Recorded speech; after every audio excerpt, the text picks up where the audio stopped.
Just a disclaimer, we both really enjoy Star Wars Battlefront. I play it almost every day. This video is just looking at the 5 worst things about Star Wars Battlefront and where it can improve. We also did 5 best things about Star Wars Battlefront over on Bardi's channel, and I'm going to link that in the description, so be sure to check that out. Enjoy the video, guys. Hey everyone, what is going on? Today's video is a countdown of the top 5 worst things in Star Wars Battlefront. Joining me all the way from Denmark is Bardi. What's up? So without further ado, let's get into the countdown. 5. So in 5th spot we have the DLCs. Now while the DLCs in and of themselves aren't bad, in fact I actually really enjoyed playing Bespin, Outer Rim and the Death Star DLCs, all great DLCs. The reason this is getting a mention is because more than half the complete game that we have now was sold through DLCs. We have 4 separate DLC playlists, which add up to more content than was actually released at the base game on release. Not to mention that these DLC playlists divide up the players on an already dwindling player base.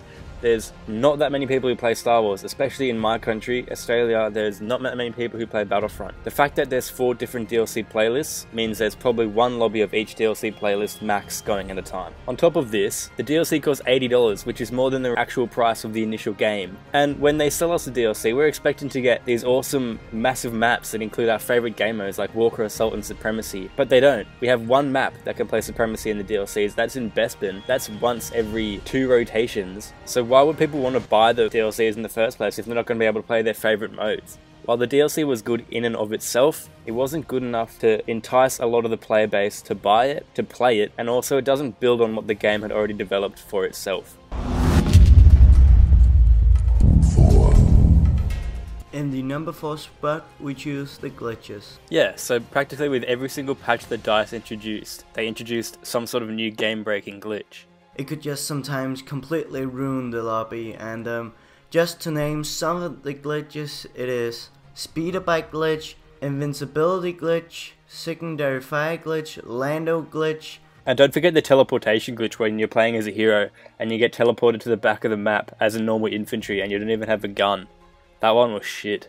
But hey, if you like glitches, you could also check my Glitch Fest video out. Yeah, go and check that video out, guys. I'll leave a link for that in the description below.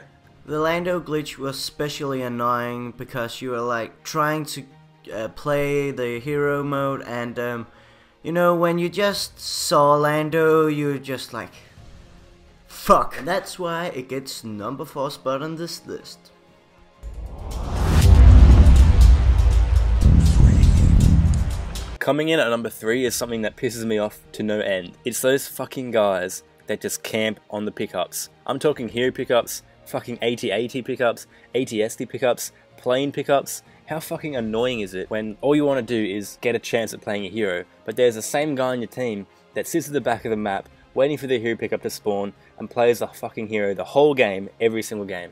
And what about when you're trying to run on Jakku and there's that wanker who keeps on getting into the planes, continually strafing you, and you fucking can't do a thing because the pickup spawns in the exact same place every single time, and the guy can go and wait next to it once he finally dies. He then ends up with a score of 60-3. He hasn't even got a single infantry kill. He's just got all of his kills by being in a plane. If you're going to use a pickup system, don't let the pickup spawn in the same place every single time, because then you know there's going to be that wanker who sucks at infantry. He's going to sit next to the pickup, wait for it to spawn, and camp it over and over and over.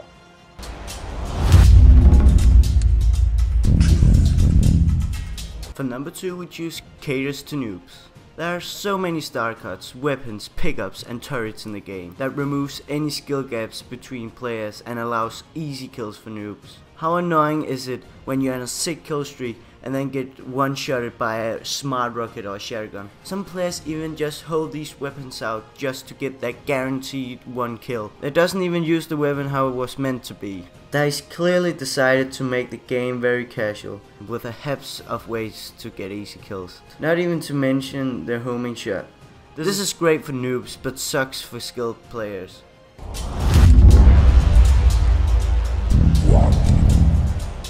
In the number 1 spot is something that would have given the game a whole different element. It would have enticed other players to actually play and continue playing the game. And what I'm talking about is a campaign. Star Wars is literally the fucking one game where you need a campaign. It's all about the story. It's all about being a Jedi and carving up some fucking Sith Lords. It's all about being a clone trooper and running through, leading a squadron through the droid army. Battlefront 2 did a perfect job. You got to play as every different faction on so many different maps. You got to do space battles, you got to do ground battles, you got to go in any vehicle you wanted. And it wasn't some single dimension campaign either. It wasn't, yeah, you have to progress from this stage to this stage.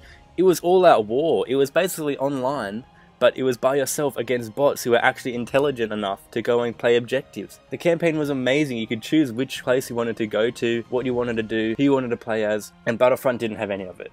Instead, they gave us missions where you could be a hero and kill some bots that sort of stood around and didn't really shoot at you, and then pick up the coins when you kill them. If DICE had made a campaign for Star Wars Battlefront, with the graphics they have, with the immersion they have, you know that tutorial mission where you're playing as Darth Vader and you're in that bunker and you're just fucking carving up those rebel scum? When you first crack open the Battlefront disc and you play that, that's something that just instantly gets you hooked. And I was like, wow, this is awesome. I didn't even want to play online, I just want to play this. Imagine doing that. Imagine being Vader like in the Rogue One scene. Imagine playing a whole mission as Vader doing that. All they had to do was give you a basic storyline, let you play as Imperials, let you play as the Rebels, let you play as the heroes, let you use the vehicles in different ways, and have all-out war. That's all they needed for a campaign, but they stuffed it up, and they focused on multiplayer, which was pretty bare bones to start with anyway.